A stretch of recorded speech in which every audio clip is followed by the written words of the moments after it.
Well, let's talk about retail sales because that was another strong economic data point. Now, and this can be confusing because we talk about, the market's in a bubble. But then, well, wait a minute. Retail sales are strong economic data point. So maybe we should stay in the market. No. I mean, these are two different things. The economy and the market Yes. can be different. You got to look at the because whole it all thing. comes down to what you pay for something. Yes. You can have a really strong company that's just too expensive. Yep.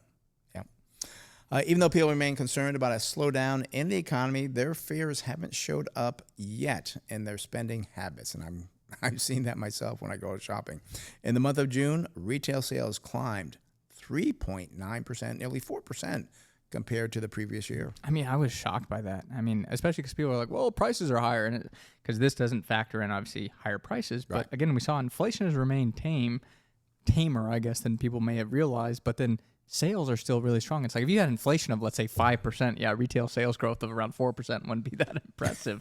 But having somewhat subdued inflation and 4% growth on retail sales, that's a good pairing, especially when you look at that lower price of gasoline. I talked about how that was down over 8% compared to last year. That caused gas stations to have a large negative weight in the report as they actually declined 4.4% compared to last June. So if gas stations were excluded from the headline number, retail sales actually grew at an even more impressive percent of 4.6%. I mean, that is good annual growth. Yeah. I was shocked by that. People out there spending, and strength was broad-based, but I was surprised to see areas like healthcare and personal care stores up 8.3%, and food services and drinking places. This shows people are still going out, up 6.6%. I mean, these are two areas that show me people are still getting out and spending money, which generally would not happen if we had a weak economy or they're concerned about the economy. I mean, you can't get a seat at a restaurant sometimes like, oh, I want a reservation for tomorrow night. Oh, we're booked till next week. Yeah. It's like, gosh. And the reason I look at the personal care stores as being a kind of indicator of the economy. What is a personal care? Is that like a CVS? Like if you go do like makeup and stuff like that. Well, you don't do makeup. But my point being does. is you're not going to be as concerned about your personal care. Yeah. If you're not going out, you're not going to want to look all nice and go out. So, I mean, that's kind of one thing that I was like, interesting. Because this area actually got depressed and hit quite hard during COVID as people stopped going out. Yeah. So no need to wear a lipstick if you want a mask. Opposite here.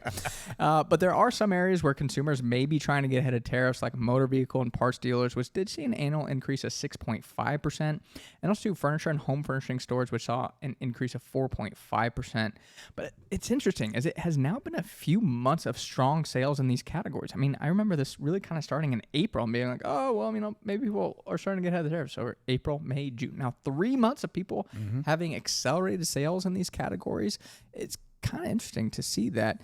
But on the other side of the coin, it will be interesting to see if there is a slowdown in those categories in the coming months, as there, again, could have been that pull forward in demand with consumers trying to beat those tariffs. But again, it's like, if you were trying to beat the tariffs, wouldn't you gone out in April and bought something? I would think so. We knew they were coming. And even if that is the case, Chase, spending still looks strong in areas not impacted by the tariffs. So I anticipate the consumer will remain healthy. Given the current state of the consumer, I still believe the economy is in a good spot overall. While I'm not looking for blockbuster growth, I'd be surprised to see anything close to recession given all the recent data. I mean, we seem to be going along, and we keep saying we've got a strong job market. I don't see how you're going to have a recession with a strong job market because people feel good when out there working, getting that paycheck, and very comfortable with their job. Yeah, and this kind of goes back to the prior conversation around the pop of the bubble. But, I mean, if the economy remains strong, you might not see the bubble pop, but you could see a plateauing of the market for the next, let's say, year or two where it just doesn't really do much.